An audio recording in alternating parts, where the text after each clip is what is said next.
Good morning to those in the room, good afternoon and good evening to those joining us online, and welcome to this conference on climate change and the rule of law.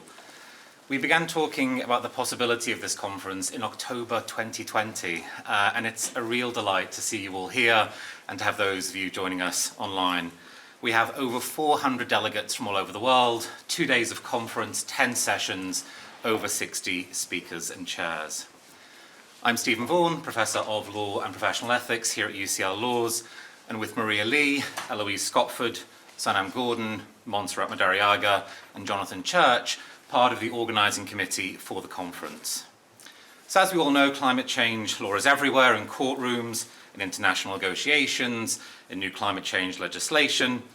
However, this visibility of law in relation to climate change policy and debates can be deceptive. Law is not purely instrumental.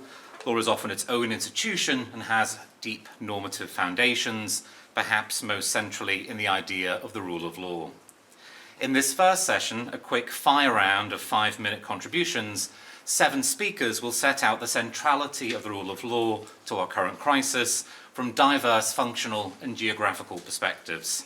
This first session really is a taster for what is to come over the next 2 days. Given the size of our panel, and as you'll hear from many of them over the rest of this conference, I'll keep the introduction super brief. We hope to have a little time at the end of this session for some questions.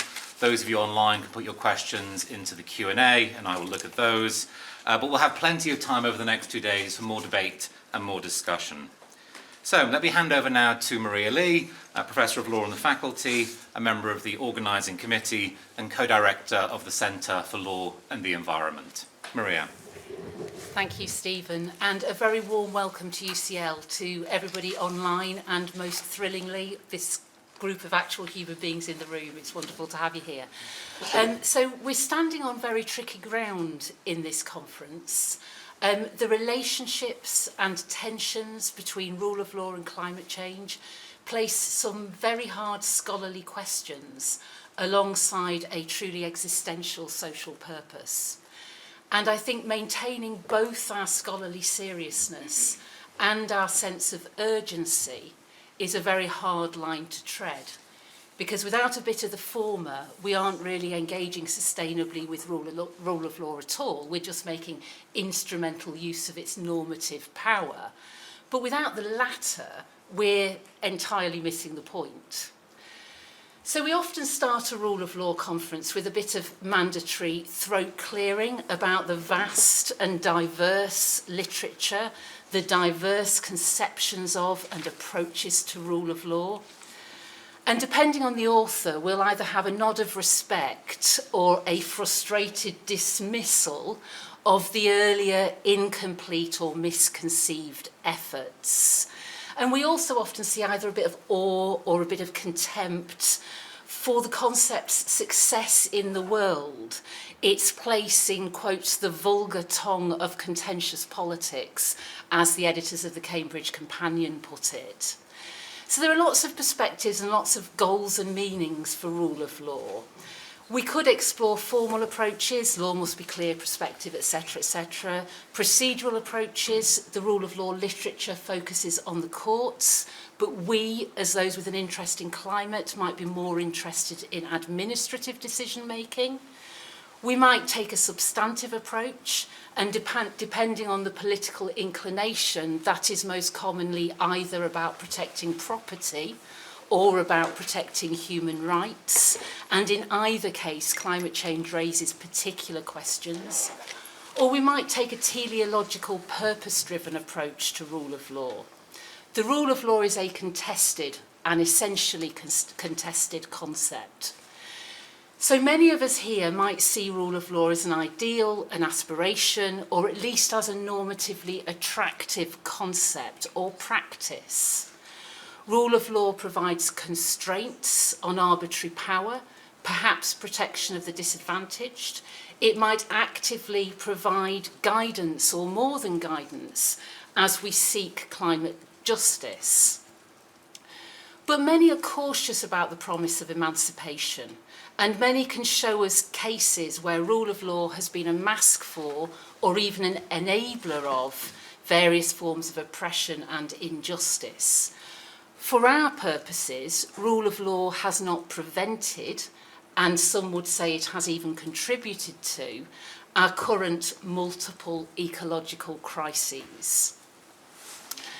An important question for us here, however obliquely we might raise it in the next couple of days, must be whether rule of law demands or enables or is at least compatible with a search for climate justice. What does spending our intellectual energy on rule of law contribute to this broader objective? And that raises a whole lot of other difficult questions, not least that climate justice is also a difficult and contested idea, vulnerable to degradation or co-option as both a concept but also as a movement or a practice. For what it's worth, in this very quick introduction, which is nearly over, climate change might want to avoid getting bogged down in a perpetual jurisprudential debate, I think. But equally, climate justice seems implausible without paying attention to the risks currently posed to rule of law.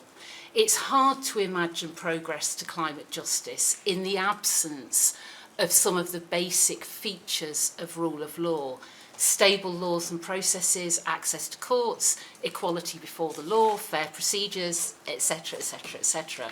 Although, of course, the substantive content of the law really matters for us today. It's equally hard to imagine, however, and with this I'll finish, the survival of these precious institutional protections, equality before the law, etc., etc., in the face of a constant climate catastrophe. I'll leave it there. Thank you. Thank you, Maria. We turn now to Tom Burke. Tom Burke, CBE, is Chairman and Founding Director of E3G, Third Generation Environmentalism, and a visiting professor here at UCL Laws. Tom. Stephen, thank you very much, and Maria, thank you for setting the scene so well. I have the enormous advantage of being neither a scholar nor a lawyer, so I'm going to simply talk about the politics of the rule of law. Mark Carney said the single most important sentence about climate change in 2015, just before Paris. He said, "Climate change represents an existential threat to macroeconomic stability." It took people a while to realize just what a significant sentence that was, coming from the then governor of the Bank of England. Since he said that, the IPCC has reported again, and what we've discovered is however bad we thought it was then and however quickly we thought climate change was rushing towards us then, it was actually worse and it was happening faster. So the problem is really immense and growing and existential. I would say it's existential to civilization if we don't solve it. But we face a world in which in a sense, we're either climate policy is going to succeed or it's going to fail. And my sense of what climate policy failure means, it will destroy the possibility of the rule of law anywhere. And that's simply because of the role climate plays in maintaining energy, food and water security, which are the keys to social stability. The other side of that point, however, is that without the rule of law, we're not going to be able to ensure climate policy success. And my reason for that, or thinking that, is really very political. You cannot address this problem without democracy or some approximation to it. And that's not because democracy is a good thing or I like it or want to vote. It's simply because despots, in order to stay in power, destroy all of the machinery civilizations have created, societies have created, to learn from their mistakes. And there is no mistake-free way to a climate policy success. We're going to make lots of mistakes, and we're going to have to correct them very quickly. And to do that, we need all of the institutions that democracy, in a sense, has grown out of. And you can't have, as we learnt in January, you can't really have democracy without the rule of law. You really can't. We had a very good example of just how thin that veneer of the rule of law is in the events in the US in January. And by the rule of law, I mean really the social asset. Maria's quite right to outline the various dimensions of the concept, But in terms of a political, it's a social asset. And if we don't protect and enhance that asset, then we lose the ability it has to sustain democracy. And you can't have, by the way, the rule of law without social cohesion. So if you don't maintain social cohesion, for all the reasons we saw in the US, then the rule of law comes under threat. My simple point for this conference is this, that the rule of law is now under threat, both for malign, if you like, malice, but also from neglect. Malice we can see very clearly demonstrated in other countries. Neglect is phenomenally well demonstrated here. We have a prime minister who doesn't seem to think he needs to set an example in observing the rule of law, and that matters. I think my community, the climate policy community, has been slow to grasp the importance of the rule of law to the success of its endeavours. I think maybe the legal community has been slow to grasp the extent to which people might be more prepared to protect the rule of law from neglect and malice if they understood its role in climate change. And so I think there needs to be a much more structured and coherent conversation between the legal professions and between the climate and science professions about the importance and centrality of the rule of law to achieving climate policy success. Thank you, Tom. We turn now to Maria Socorro-Manguiat. Maria is Senior Legal Officer and Head of National Environmental Law Unit in the United Nations Environment Programme. Maria, over to you. Thank you, Stephen, and good morning from Nairobi. I'm very sorry that I couldn't be with you in person. Perhaps in the future that will be possible. So I'd like to start my intervention by sharing with you a recent commitment made by 110 national parliaments at the 144th Assembly of the Interparliamentary Union, held just a week ago in Bali, Indonesia.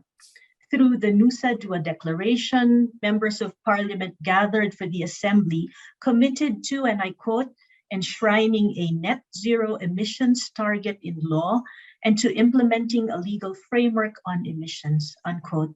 This is a recommendation that was picked up from UNEP's 2021 emissions gap report. This is an important political commitment that has significant potential to strengthen the response to the climate crisis. However, much work lies ahead in ensuring that both the content of these laws and their implementation will adhere to the values associated with the rule of law, and in particular, environmental rule of law. My key message in this intervention is that environmental rule of law is key to strengthening the response to the climate crisis. UNEP has committed to work towards the development and implementation of environmental rule of law, not only because of the mandate given to us in 2013 by our governing council, now replaced by the United Nations Environment Assembly, but also because we strongly believe that promoting environmental rule of law will contribute to climate stability. So what is environmental rule of law? Simply put, environmental rule of law, or ERL, relates to rule of law in the field of the environment. It is a concept that applies the elements of rule of law to the environmental context with a view to strengthening the implementation of environmental law. What makes ERL unique is that it governs the vital link between humans and the environment. ERL, I argue, takes us a step closer to more ambitious climate action, imbuing the legal approach with a more fit-for-purpose response that recognizes the uniqueness of the climate change challenge. As applied to climate litigation, ERL seeks to increase the robustness of legislation, both in its content and its implementation and enforcement. There are three conditions to achieve ERL: well-designed laws, capable institutions in the government, and an informed and engaged public that holds government institutions accountable, all coming together to lead to a culture of compliance. One of the main distinctions between ERL and other areas of law is the need to make decisions to protect human health and the environment in the face of uncertainty and data gaps. While there is growing scientific certainty regarding many aspects of climate change, many important questions remain unanswered. In addition, ERL demands the application of law to timescales of many centuries and more in a situation that often involves, as it does in climate change, a tipping point.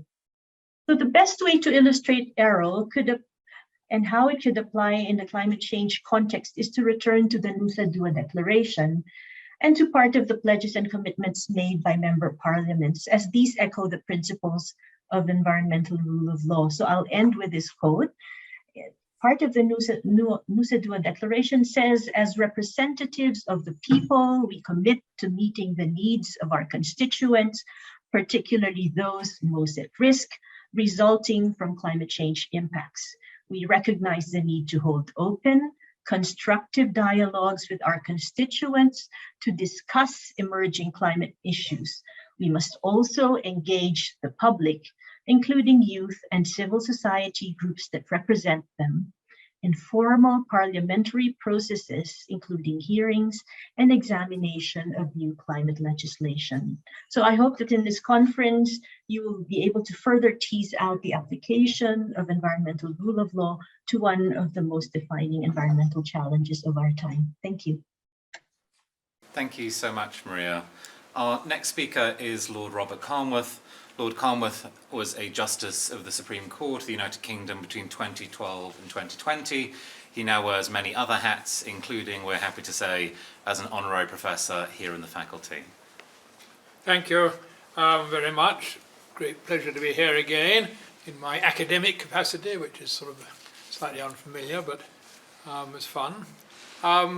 It's very nice to hear Maria Socorro from Nairobi. It reminds me that I went to Nairobi in 2004, shortly after the Global Judges Symposium in South Africa, which was really the first time that the sort of international community recognized the importance of the rule of law and the role of the courts in environmental matters. And I've been privileged to do a lot of work with the United Nations Environment Programme since then, developing the concept that Maria was talking about. More recently, in 2015, I helped organise a conference on climate change, and Eloise, who's there somewhere, was very much involved in that. And we were sort of trying to look seriously at the role of the courts. What strikes me listening to Tom is that that's 7 years ago. I mean, and we've got an urgent problem. And over those 7 years, how much actually has the law achieved? Or has it just been, as Maria on my left said, a perpetual jurisprudential debate? We started off well in 2015 with the Leghari case in Pakistan, where the judge took the matter in hand and effectively not only gave a judgment, but also set up a commission to oversee the judgment, and that, you know, there one sees effective law in action achieving things. But how many other cases can one say the same of? I mean, I suppose the agenda case, also in 2015 in Holland, did sort of spark things, and I think probably the Dutch government to some extent changed its policies in response to that. But there have been too many sort of cases which have trundled away through the courts, not achieving very much. The human rights cases, Agenda started life as a human rights, well, it became a human rights case in the Court of Appeal, and was ultimately successful after 5 years. The other attempts to invoke the Human Rights Convention, the European Convention, have not been so successful in France or Ireland, and we've now got cases going to the European Court of Human Rights. But it's all very, very slow.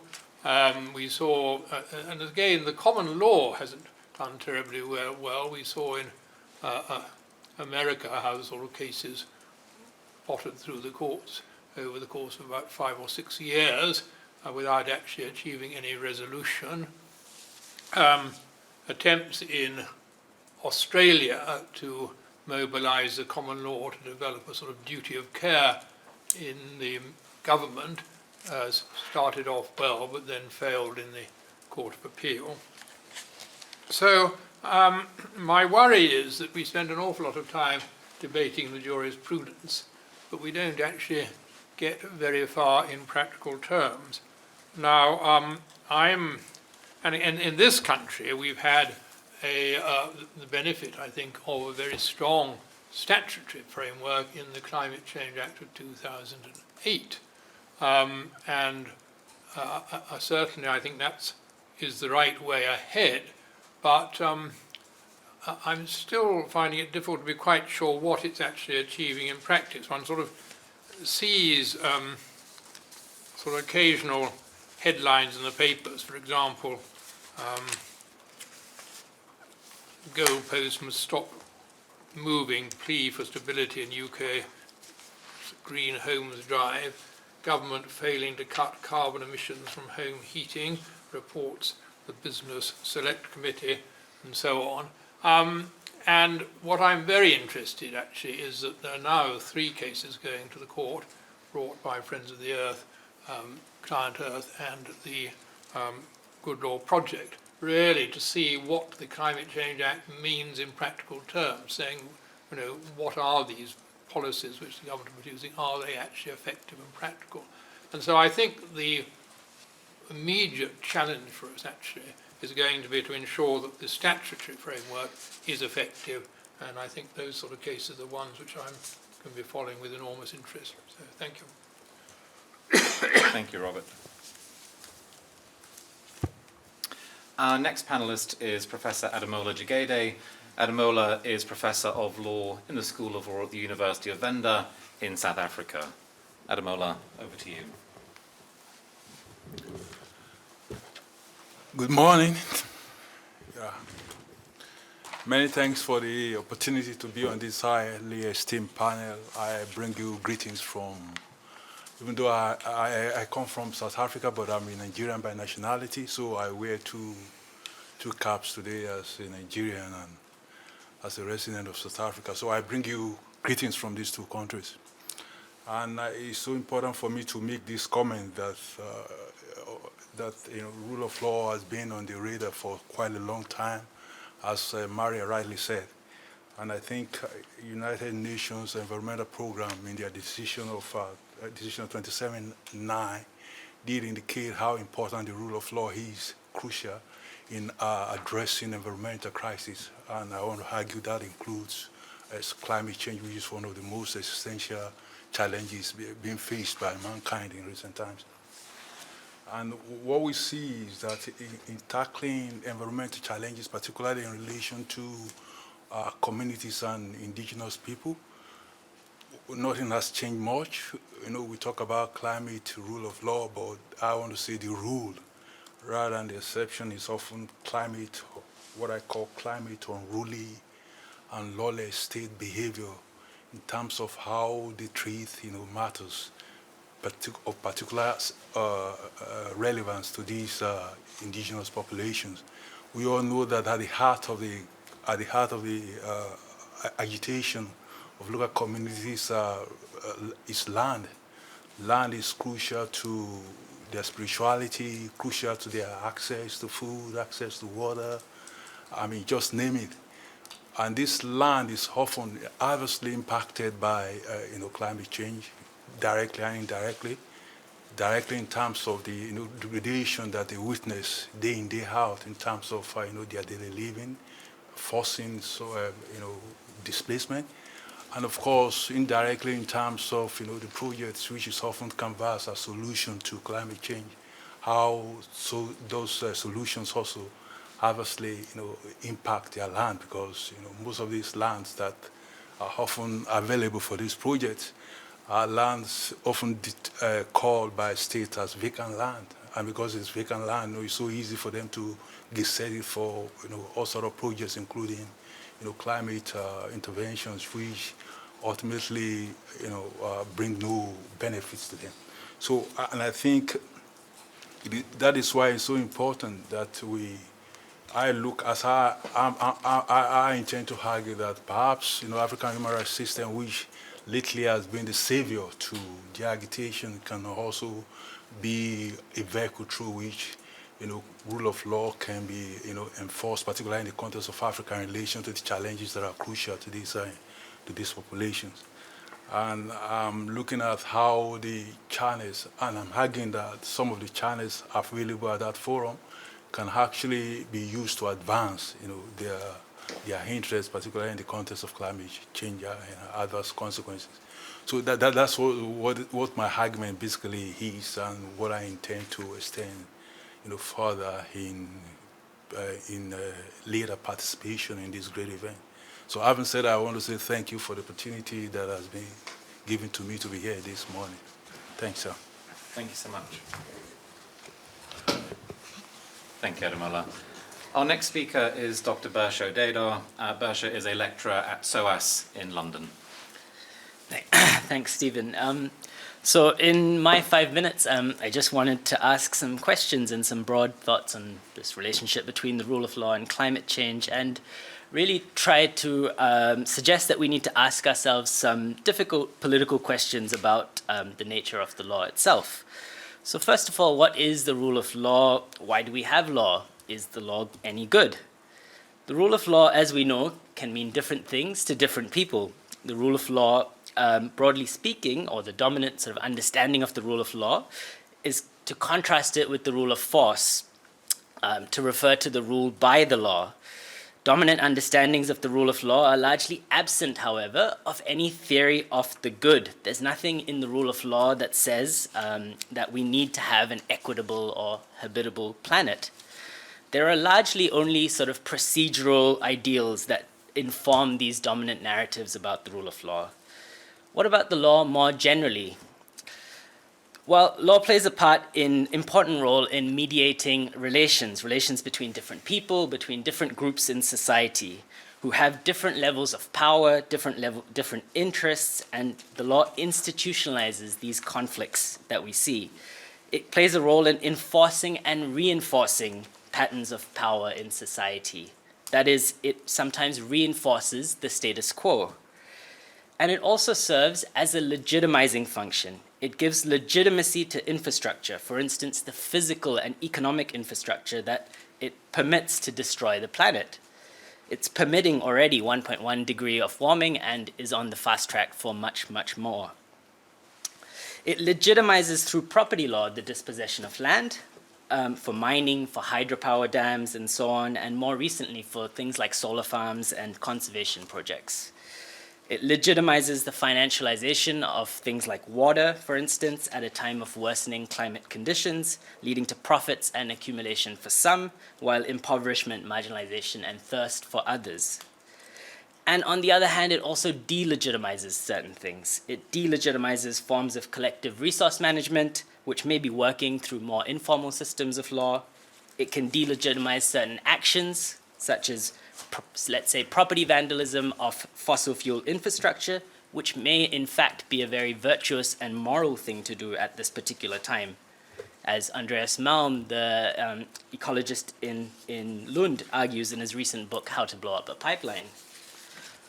Moreover, one of the ways the rule of law has been used or has been deployed is as a concept by international organizations such as the World Bank, IMF, Asian Development Bank, and so on, to pursue legal and technical reforms. It's often part of the conditions when developing countries sign up to borrow loans for development projects, for dams, for water projects, and so on, and more recently, low-carbon projects, that they must carry out legal reforms. The idea is legal reforms are necessary for these projects to thrive, and thrive they must under market conditions. So the rule of law, with this ideological background, is deployed through courts, contracts, property rights, employment laws, economic regulations, and so on, to bring stability. The role of law becomes, above else, to serve the interests of economic growth and serve the interests, in the end, of a few. So the law, you could say, is not all that good from a climate perspective. Its everyday role in our present moment is largely upholding and legitimizing a system of growth and capital, a system that's brought about ecological and social disorder at a planetary scale. So when we think of the rule of law, we should really be asking ourselves, whose law, by whom, and for whom? we should be attentive to these kind of power dynamics and not assume simply that more law is good. And at this conjuncture, when everyone is talking about net zero targets, Green New Deal, sustainability, and so on, we must be attentive to the strategies used by those in power that write laws and so on to reinforce their own economic power, both within and by the law. And so we could think of this in relation to both mitigation and adaptation strategies at the moment. So mitigation in terms of rollout of renewable energy has seen more land conflicts, resource grabs, and so on in the global south. And even adaptation has seen, much of literature has shown this when it's been carried out, it has often reinforced the power of those of certain communities on the ground at the expense of other communities. All of this is not to say that there can't be any good from the law, and the conference itself will have many speakers speaking about this, but rather my point is we shouldn't fetishize the law as something inherently good, or the rule of law as something inherently good, and laud new laws for simply existing, but we must understand these complexities, contradictions of how the law operates, and understand the broader political economy that it operates in, and ask ourselves these more difficult questions about how the law is deployed. Thank you. Thank you, Barsha. I think a really important challenge for us over the next 2 days. So we turn now to Professor Jeff King.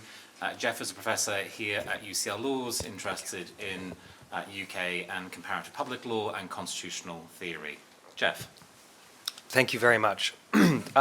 My talk follows on perfectly from the one just given, because I want to speak a little bit about the anti-regulatory baggage that the rule of law concept contains, and then outline a conception of the rule of law that is pro-regulatory that I've been working on for the last few years.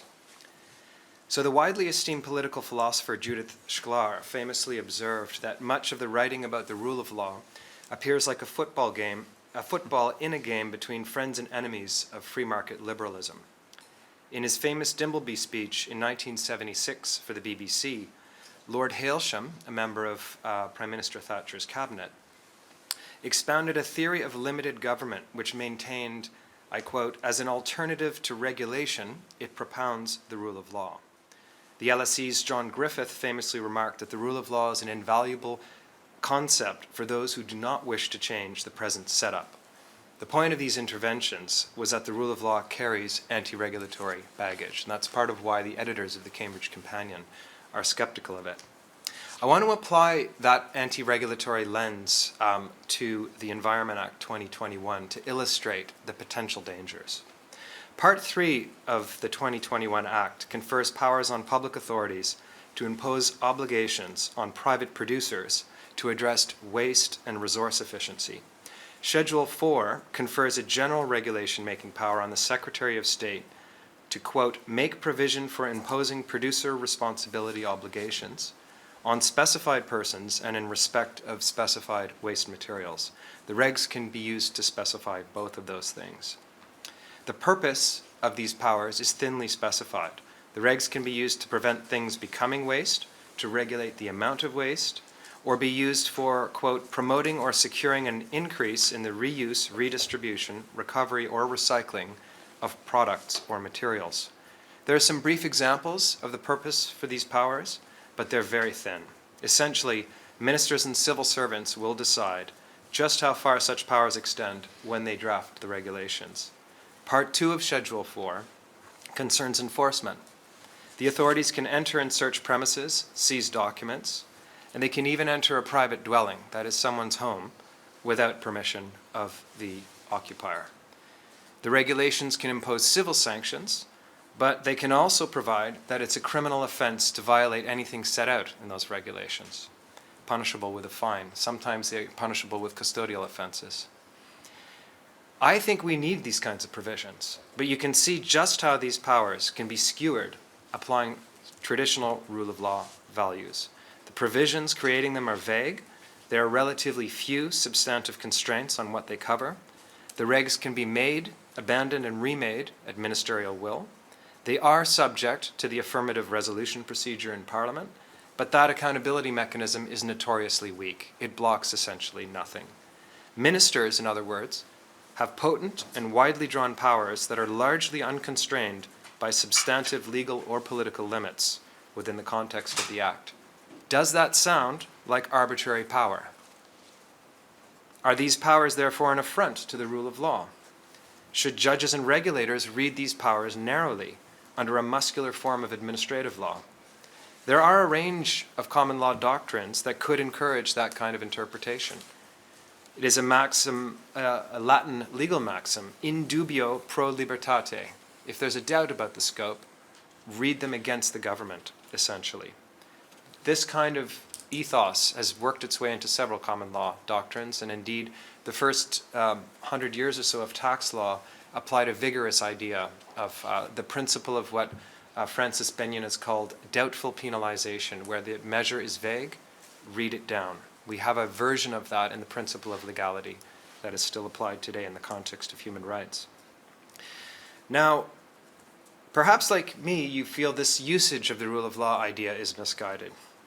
If you think that a formal conception of the rule of law of the sort offered by Joseph Raz will defend against that kind of argument, I think you're wrong. Raz remarked in his famous essay that he was, quote, following in the footsteps of Hayek and others in framing his account of the rule of law, as he did. The rule of law is against vagueness, and that means it's to some extent against aspects of the administrative state in that classical understanding. Now, I've been working on a book-length project that seeks to recast the rule of law ideal as a pro-regulatory ideal, one that's committed to legality not just in opposition to governmental tyranny, but also to anarchy, in which the absence of government leads to the use of private force.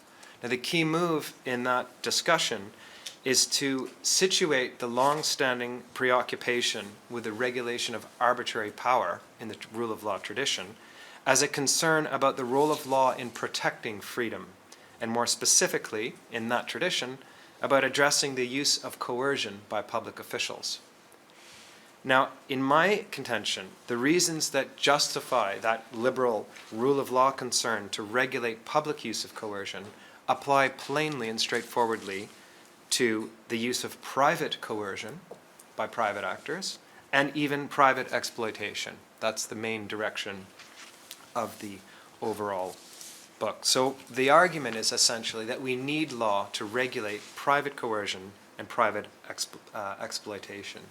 And in the analysis, essentially, this regulatory conception of the rule of law, what is contended for is that there is an important role for legislation, bespoke statutory schemes, and for administrative discretion itself as an agent of the rule of law and not as an enemy or adversary of the rule of law. Just like we need a criminal law apparatus in order to enforce the kinds of property rights that Hayek and the neoliberals are excited about, we also need the administrative state in order to provide and extend statutory protections to address private uses of harm and coercion. I don't have time to explain how I think this maps on to environmental regulation in particular, but in a nutshell, I think environmental degradation visits private harm on persons and needs regulation for that purpose. It also enables private exploitation by limiting people's options to escape forms of exploitation. I'll stop there. Thank you, Jeff. I am delighted both that speakers kept to time and that we've had such a diverse geographical and functional set of perspectives to open up this conference. If we could thank our speakers in session one for really wonderfully opening up the conference.